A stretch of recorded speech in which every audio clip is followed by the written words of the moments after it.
같이 말씀 보시겠습니다. 오늘 주신 하나님의 말씀은 고린도전서 15장 35절부터 49절까지 말씀입니다.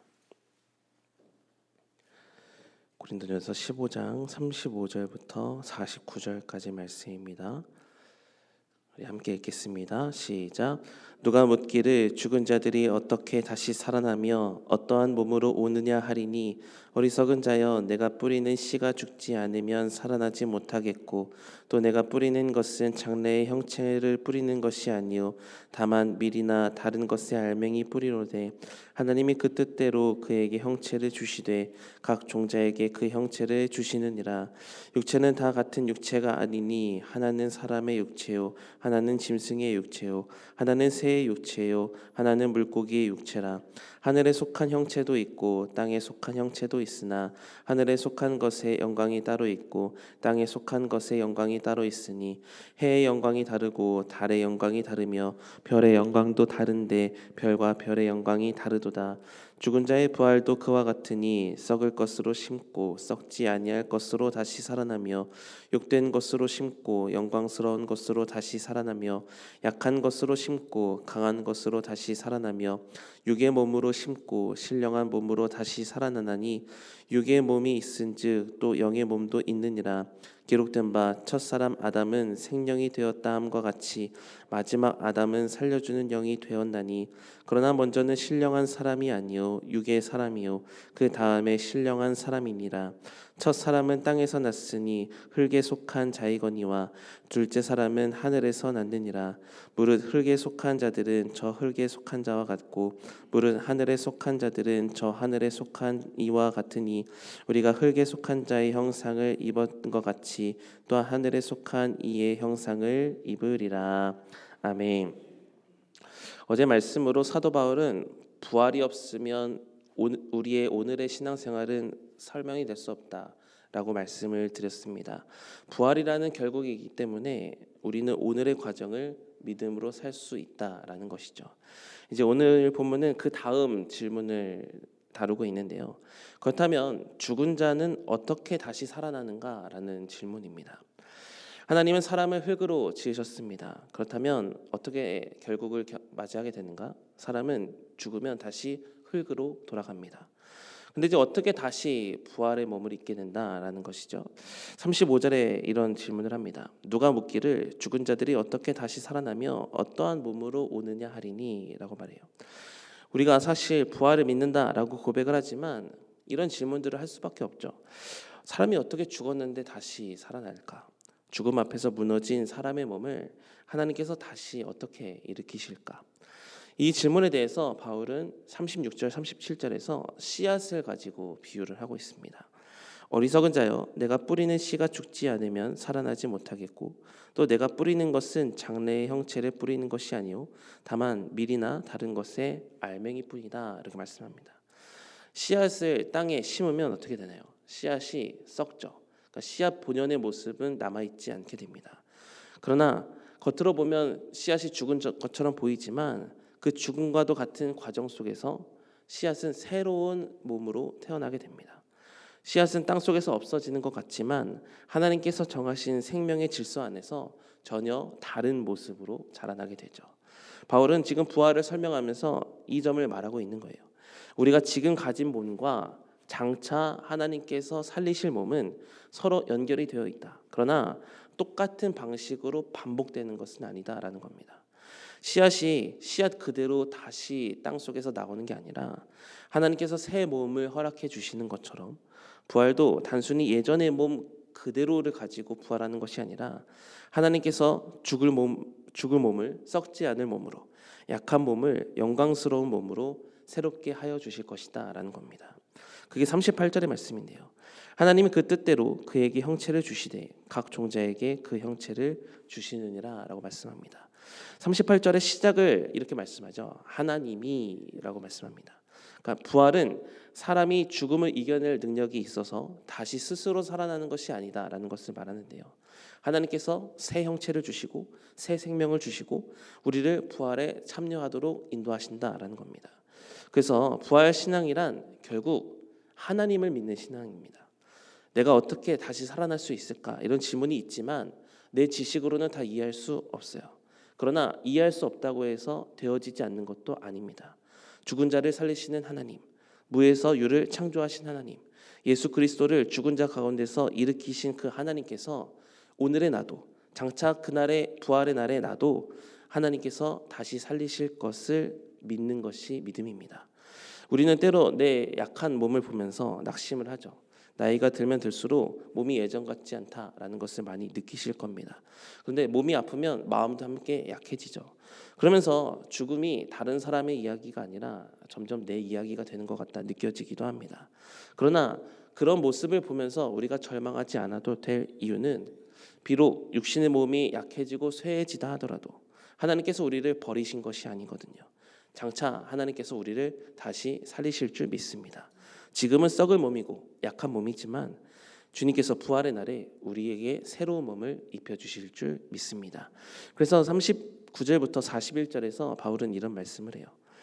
육체는 다 같으나 다 같은 육체가 아니니 하나는 사람의 육체요 하나는 짐승의 육체요 하나는 새의 육체요 하나는 물고기의 육체라.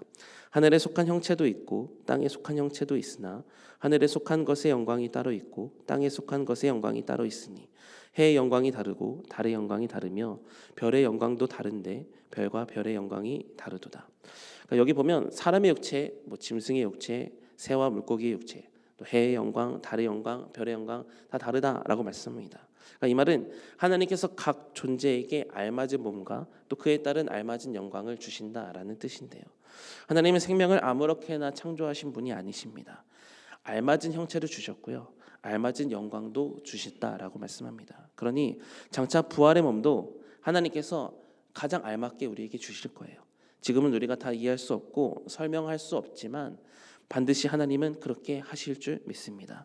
씨앗이 자기의 장래의 모습을 다 알지 못해도 하나님께서 그 장래에 새롭게 해주셨던 것처럼 우리도 부활의 몸을 다 이해할 수 없고 설명될 수 없지만 부활의 날에 하나님께서 완전한 새로운 몸을 주실 줄 믿습니다.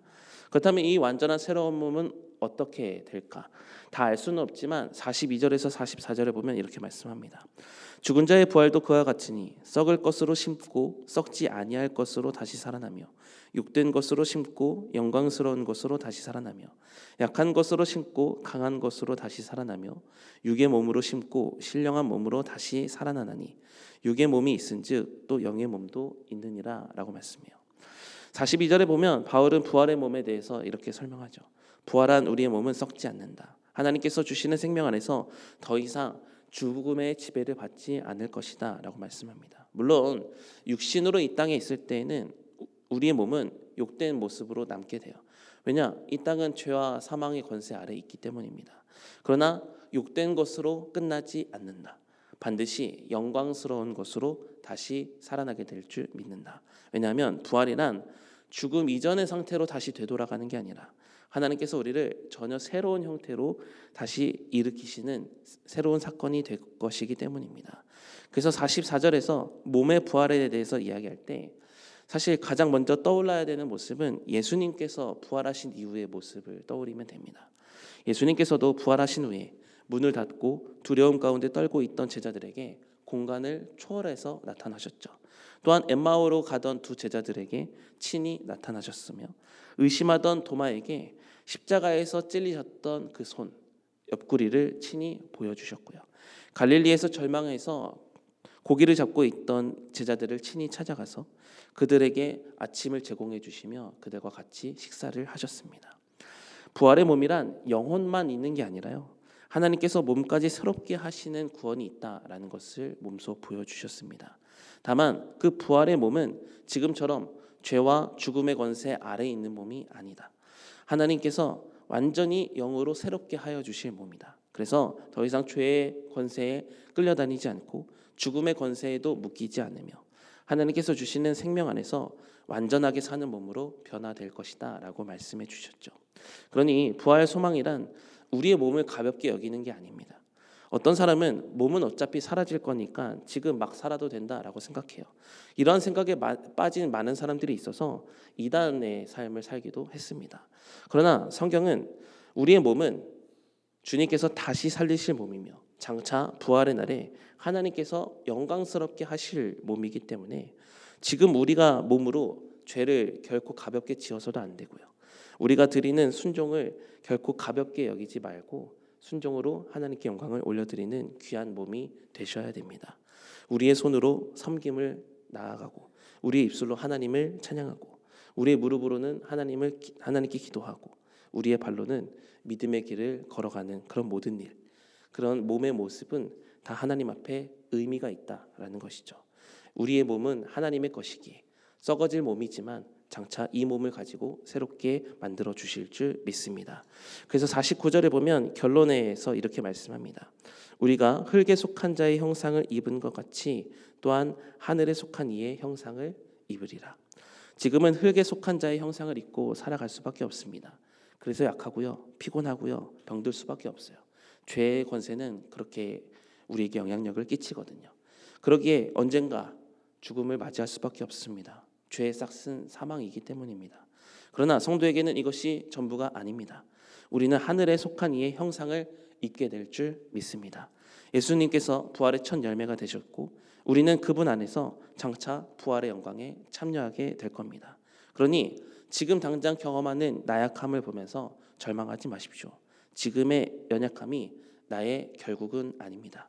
우리의 결국은 하나님께 속해 있습니다. 하나님은 반드시 나를 새로운 몸으로, 완전한 몸으로 입혀 주실 거예요. 그러니 부활의 소망을 품고 오늘 하루를 약하지만 최선을 다해 살아가면 하나님은 그것을 믿음으로 받아주신다. 이것을 믿으시기 바랍니다. 사랑하는 성도 여러분, 오늘 본문은 우리에게 분명한 소망을 주고 있어요. 믿음으로 살아도 여전히 아프고 기도해도 여전히 한계는 경험합니다. 그러나 하나님은 그 연약한 몸을 인생의 마지막 결론으로 두지 않으셨다는 겁니다. 씨앗이 땅에 묻힐 때는 아프고 그래서 끝난 것처럼 보였지만 하나님께서 그 안에서 새로운 생명을 준비하셨듯 우리 역시도 지금 이렇게 연약한 모습 그대로 끝나는 것이 아니라 장차 새 몸을 입혀주실 줄 믿습니다. 그 몸은 영원히 썩지 않을 몸, 영원히 하나님과 함께 살아갈 새 몸이 될 줄 믿습니다. 그러니 지금 당장은 흙에 속한 자의 형상을 입고 살아가지만 그것이 우리의 결국이 아니고 장차 하늘에 속한 이의 형상을 입게 될 것을 기억하며 오늘 우리의 하루의 몸도 거룩하게 사용해 보시고 죽음 앞에서도 흔들리지 않는 믿음이 되도록 하나님 앞에 믿음을 구하시기 바랍니다. 부활의 소망이 오늘을 살아갈 의미를 허락해 줄 것이고 부활의 소망으로 끝까지 죽음 앞에서도 믿음을 잃지 않고 주님을 바라볼 수 있는 믿음이 되게 될 줄 믿습니다. 그날을 기억하며 오늘 하루를 믿음의 길로 온전히 걸어가는 여러분의 삶이 다 되시기를 주님의 이름으로 축복합니다. 기도하시겠습니다. 하나님, 오늘 말씀을 통해 부활의 소망을 다시 바라보게 하시니 감사합니다. 하나님께서 썩을 것으로 멸망하는 것이 아니라 장차 우리에게 하늘에 속한 이 형상을 입혀주실 줄 믿습니다. 이 믿음을 잃지 않게 하여 주시고 그래서 오늘 하루 몸이 약하다고 낙심하지 않고 내 삶이 내 뜻대로 되지 않는다고 믿음을 내놓지 않고 죽음과 죄의 권세 가운데에서 마음이 흔들릴 때에도 정말 소망의 주님을 바라보며 믿음에 반응할 수 있는 새 믿음을 허락하여 주시옵소서. 그 믿음을 가지고 오늘 하루의 삶을 살아갈 때 우리가 하는 모든 일에 다 의미가 있고 하나님은 우리가 하는 오늘 하루의 모든 행위를 믿음으로 받아주시고 부활의 날에 새 몸을 입혀주실 줄 믿습니다. 끝까지 믿음의 결국을 기억하며 믿음의 길을 걸어가는 오늘 하루의 삶이 될 수 있도록 인도하여 주시옵소서.